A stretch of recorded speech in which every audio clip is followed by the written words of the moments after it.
बच्चों, नमस्ते बच्चों। क्लास 7th हम संस्कृत में 11 चैप्टर तक पढ़ चुके थे। आज हम चैप्टर 12 पढ़ेंगे, पाठ 12 सुभाषितानी। ठीक है, तो यहाँ पे सुभाषितानी का मतलब क्या होता है, जैसे आपकी बुक में यहाँ नीचे देखो लिखा हुआ है कि संस्कृत में ऐसे श्लोकों को जिनमें अच्छी अच्छी शिक्षाप्रद बातें कही गई हों उनको सुभाषित कहते हैं। ठीक है, जिसमें संस्कृत के सब्जेक्ट में या संस्कृत के बुक में ऐसे अच्छे अच्छे श्लोक लिखे होते हैं जिससे हमें सीख मिलती है, शिक्षा मिलती है।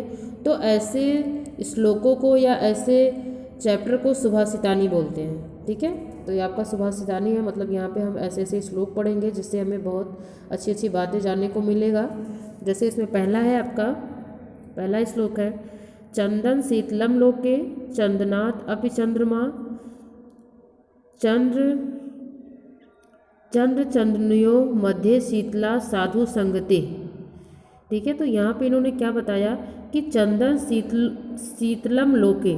ठीक है, लोके का मतलब संसार में, यानी इस संसार में चंदन जो होता है वो बहुत शीतल होता है, बहुत ठंडा देता है, मतलब कि वो बहुत ठंडा महसूस कराता है या हमें ठंडी का एहसास दिलाता है या ठंडाई प्रदान करता है। जो शीतल का जो वृक्ष होता है ना, वो अपने आप में बहुत ठंडा होता है। तो वृक्ष के नीचे अगर हम बैठ जाते हैं या चंदन के पास रहते हैं तो हमें ठंडक मिलती है। यानी गर्मियों में अगर हम गर्मी से बहुत परेशान हैं और चंदन के वृक्ष के पास बैठे हैं तो हमें बहुत ठंड का एहसास होगा, बहुत शीतलता प्रदान होगी।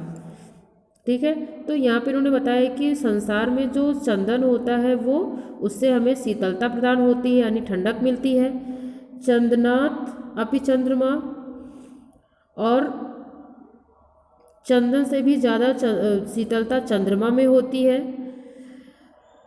आगे, चंद्र चंद्रनयो मध्य शीतला साधु संगति। और दूसरा इन्होंने क्या बताया कि चंदन और चंद्रमा दोनों से भी ज़्यादा ठंडक या शीतलता हमें तब प्रदान होती है जब हम साधु की संगति में रहते हैं, यानी जब हम सज्जन लोगों के साथ में रहते हैं तो हमें चंदन और चंद्रमा से ज़्यादा ही शीतलता मिलती है, यानी वहाँ हमें बहुत अच्छा लगता है, बहुत ठंड का एहसास होता है। यहाँ पे साधु के साथ ठंड का एहसास से क्या मतलब है कि जब गर्मियों में या फिर ऐसे मौसम में जब बहुत ज़्यादा गर्मी लग रही हो और हम बहुत परेशान होते हैं तो जैसे ही कोई ठंडी जगह होती है वहाँ पहुँचने से ही ऐसे लगता है कि जैसे हमें कितना आराम मिल गया, कितना अच्छा महसूस करते हैं, बहुत अच्छा फील करते हैं। जैसे कभी आप गर्मी के मौसम में बहुत ज़्यादा गर्मी हो, धूप हो और आप ऐसी जगह पर जाओ जैसे जहाँ पर AC लगी हो और वहाँ आप पहुँच जाओ तो फिर आप देखो कि कैसा फील करते हो आप, बहुत अच्छा लगता है। तो यही चीज़ यहाँ पर बताई गई है कि जब हम गर्मी से बिल्कुल परेशान होते हैं तो हमें चंदन का वृक्ष जो होता है वो हमें शीतलता प्रदान करता है, उससे भी ज़्यादा हमें चंद्रमा शीतलता प्रदान करती है। लेकिन इन्होंने बताया कि इन दोनों से भी ज़्यादा शीतलता या अच्छा हमें तब महसूस होता है जब हम सज्जनों की संगति में होते हैं, यानी जब सज्जनों के आसपास होते हैं, जो अच्छे पुरुष होते हैं, अच्छे व्यक्ति होते हैं, ज्ञानी लोग होते हैं, जब उनके साथ में रहते हैं तब हम बहुत अच्छा फील करते हैं। इससे भी ज़्यादा अच्छा लगता है हमें उनके पास रह के। आगे दूसरा है आपका, पुस्तकस्तता तु या विद्या पर हस्तगतम धनम कार्यकाले समुत्पन्ने न स विद्या न तद्धनम। ठीक है, यहाँ पे इन्होंने बताया कि पुस्तकस्था तु या विद्या, इन्होंने बताया कि पुस्तक में लिखी हुई विद्या, पर हस्तम धनम, और दूसरे के हाथ में गया हुआ धन, कार्यकाले समुत्पन्ने न स विद्या न तद्धनम, यानी समय पड़ने पर न तो वह विद्या काम देती है और न वो धन काम देता है। इनके कहने का मतलब क्या था, कार्यकाले का मतलब होता है समय पड़ने पर, समुत्पन्ने मतलब उपस्थित होने पर, यानी जब समय आ जाता है, न सा विद्या, न तो वह विद्या काम देती है और न तद्धनम मतलब वो दूसरे के हाथ में गया हुआ धन। तो यहाँ पे ऐसा इन्होंने क्या बताया कि जैसे मान लो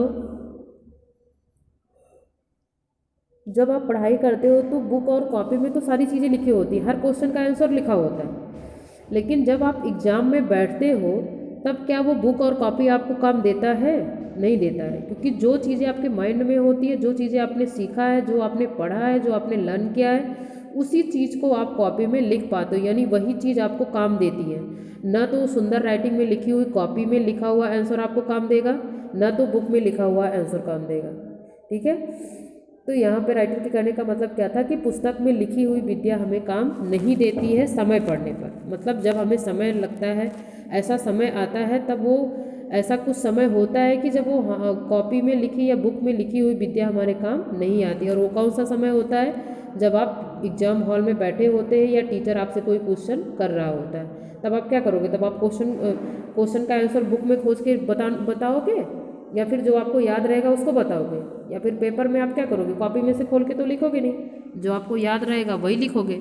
तो वही चीज़ यहाँ पे बताइए। दूसरा क्या है? परहस्तगतम धनम। परहस्तगतम धनम का मतलब क्या हुआ कि दूसरे के हाथ में गया हो धन, यानी आपका ही पैसा है, अगर आपने किसी को दे दिया है और आज आपको अर्जेंटली काम लग गया पैसे का, या आपको पैसे की ज़रूरत है, तो आपको क्या लगता है वो आपका ही पैसा है जो आपने दूसरे को दिया, लेकिन क्या वो आपके काम में आएगा? नहीं आएगा। तो वही चीज़ है कि दूसरे के हाथ में गया हुआ धन और पुस्तक में लिखी हुई विद्या जब समय पड़ती है, यानी कि कार्यकाले समुत्पन्ने, यानी समय पड़ने पर न तो वह विद्या हमें काम देगी और न तो वो धन।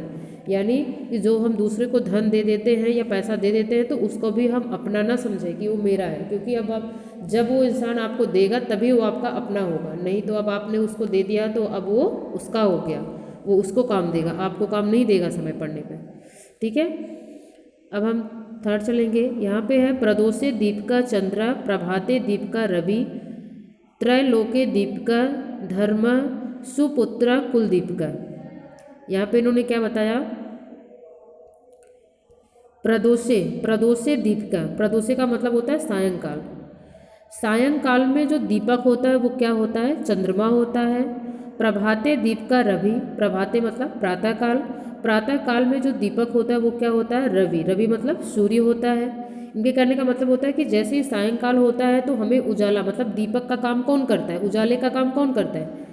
चंद्रमा करता है, क्योंकि आप देखते हो जैसे ही शाम होती है तो चंद्रमा आकाश में दिखने लगता है और उसका प्रकाश जो होता है बहुत अच्छा होता है, और उसके वो हमें प्रकाशित करता है, उससे हमें प्रकाश की ज़रूरत कम महसूस पड़ती है। और दूसरा क्या होता है? प्रातःकाल, और जैसे ही सुबह होता है तो उस समय हमें प्रकाश कौन देता है? सूर्य देता है। आप कभी देखो, ध्यान दो कि कभी सूर्य ग्रहण लगा हो और सूर्य जो होता है वो नहीं निकलता है, तो आप देखो कैसे अंधेरा सा जाता है। भले ही सुबह हुआ रहता है, भले ही दोपहर हुआ रहता है, लेकिन सूर्य जैसे ढक जाता है ग्रहण के समय, जब कभी सूर्य ग्रहण लगा होगा, आपने सृष्टि में पढ़ा होगा सूर्य ग्रहण कैसे लगते हैं, तो कभी आपने देखा होगा कि उस समय कैसा फील करते हो? बिल्कुल अंधेरा सा हो जाता है घर में, पता ही नहीं चलता है कि अब सुबह हुई है। तो यही इनके कहने का मतलब है कि प्रातःकाल में दीपक का काम कौन करता है? वो रवि करता है, यानी सूर्य करता है। अगर सूर्य उदय न हो तो हमें कुछ भी चीज़ दिखाई नहीं देगी, हम उसी की प्रकाश में दिन में हर चीज़ को देख पाते हैं आसानी से। इसके बाद फिर क्या है? त्रैलोके दीपिका धर्म, और तीनों लोकों में जो दीपक का काम करता है वो क्या है? आपका धर्म, यानी धर्म जो है वही उजाले का काम करता है। सुपुत्रा कुलदीपिका, और जो सुंदर पुत्र होता है या अच्छा पुत्र जो होता है वो हमारे खानदान का दीपक होता है। लोग बोलते नहीं कि देखो हमारे कुल का दीपक है, तो कुल का दीपक मतलब हमारे पूरे खानदान का दीपक, हमारे वंश परंपरा का दीपक कौन होता है? एक अच्छा पुत्र। एक अच्छा पुत्र, ऐसा पुत्र नहीं जो आपकी हमेशा इंसल्ट करवाता रहे, ऐसे ऐसे कार्य करता रहे जिसके लिए आपको चार बातें लोगों की सुननी पड़े, तो वो क्या होगा? वो आपके कुल का दीपक नहीं है, बल्कि आपके कुल का नाश करने वाला है वो। ठीक है, बल्कि वो आपके कुल को और अंधेरे में लेके जा रहा है, उसको दीपक, उसको उजाले का काम नहीं करेगा। तो ये आपका क्या हुआ कि यहाँ पे इन्होंने बताया कि प्रदोषे दीपिका चंद्रा प्रभाते दीपिका रवि त्रैलोके दीपिका धर्मा सुपुत्रा कुलदीपिका, यानी प्रदोषे मतलब सायंकाल में जो दीपक होता है वो चंद्रमा होता है, प्रभात में मतलब प्रातःकाल जो दीपक का काम करता है वो सूर्य होता है यानी रवि, त्रैलोके दीपिका धर्मा, तीनों लोकों में जो दीपक होता है वो धर्म का दीपक होता है, यानी धर्म है, धार्मिक चीज़ें हैं या धर्म से जुड़ी हुई चीज़ें हैं, तभी हमारे तीनों लोकों का दीपक है वो। और सुपुत्र कुल दीपिका, और जो अच्छा पुत्र होता है वो हमारे कुल खानदान का दीपक होता है। ठीक है, तो यहाँ पे दीपक को कौन किस किस चीज़ से या कौन कौन लोग दीपक से संबोधित किए जाते हैं, तो वो क्या है आपका चंद्रमा हो गया, सूर्य हो गया, धर्म हो गया, और फिर एक अच्छा बेटा हो गया जो कि दीपक से संबोधित किए जाते हैं। इनको दीपक की संज्ञा दी जाती है। और दीपक क्या काम करता है? हमारे लिए प्रकाश का काम करता है, हमें उजाले की तरफ ले जाता है, हमें अंधेरे का एहसास नहीं होने देता है। ठीक है, वो काम करता है दीपक। तो बच्चों आज हम 3 ही श्लोक पढ़ेंगे इस क्लास में। आगे 3 श्लोक जो है वो हम अगली क्लास में पढ़ेंगे। तो आज के लिए इतना ही।